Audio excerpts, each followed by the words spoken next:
काफी समय पहले की बात है। प्रतापगढ़ नाम का एक राज्य था। वहां का राजा बहुत अच्छा था, मगर राजा को एक सुख नहीं था।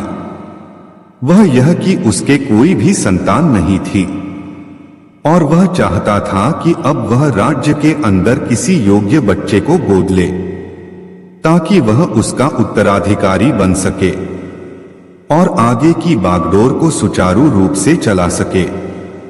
और इसी को देखते हुए राजा ने राज्य में घोषणा करवा दी कि सभी बच्चे राजमहल में एकत्रित हो जाएं। और ऐसा ही हुआ। राजा ने सभी बच्चों को पौधे लगाने के लिए भिन्न भिन्न प्रकार के बीज दिए और कहा कि अब हम 6 महीने बाद मिलेंगे और देखेंगे कि किसका पौधा सबसे अच्छा होगा। महीना बीत जाने के बाद भी एक बच्चा ऐसा था जिसके गमले में वह बीज अभी तक नहीं फूटा था, लेकिन वह रोज उसकी देखभाल करता था और रोज पौधे को पानी देता था। देखते ही देखते 3 महीने बीत गए।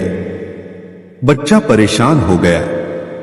तभी उसकी मां ने कहा कि बेटा धैर्य रखो, कुछ बीजों को निकलने में ज्यादा वक्त लगता है। और वह पौधे को सींचता रहा। 6 महीने हो गए। राजा के पास जाने का समय आ चुका था, लेकिन वह डरा हुआ था कि सभी बच्चों के गमलों में तो पौधे होंगे और उसका गमला खाली होगा। लेकिन वह बच्चा ईमानदार था और सारे बच्चे राजमहल में आ चुके थे। कुछ बच्चे जोश से भरे हुए थे क्योंकि उनके अंदर राज्य का उत्तराधिकारी बनने की प्रबल लालसा थी। अब राजा ने आदेश दिया, सभी बच्चे अपने अपने गमले दिखाने लगे, मगर एक बच्चा सहमा हुआ था क्योंकि उसका गमला खाली था। तभी राजा की नजर उस गमले पर गई।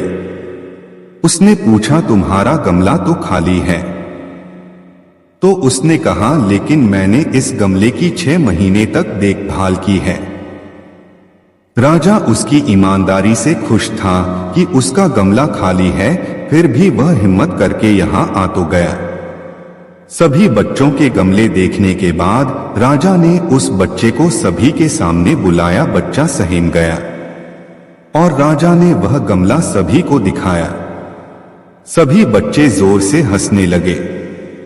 राजा ने कहा, शांत हो जाइए, इतने खुश मत हो आप लोग। आप सभी के पास जो पौधे हैं वो सब बंजर हैं। आप चाहे कितनी भी मेहनत कर लें उनसे कुछ नहीं निकलेगा। लेकिन असली बीज यही था। राजा उसकी ईमानदारी से बेहद खुश हुआ और उस बच्चे को राज्य का उत्तराधिकारी बना दिया गया। दोस्तों, हमें इस कहानी से क्या सीखने को मिला? मेरे हिसाब से अपने अंदर ईमानदारी का होना बहुत जरूरी है। अगर हम खुद के साथ ईमानदार हैं तो जीवन के किसी न किसी पड़ाव में सफल हो ही जाएंगे, क्योंकि हमारी औकात हमें ही पता होती है। हम खुद को पागल बनाकर खुद का ही नुकसान करते हैं। वीडियो अच्छी लगी हो तो वीडियो को लाइक जरूर करें। धन्यवाद।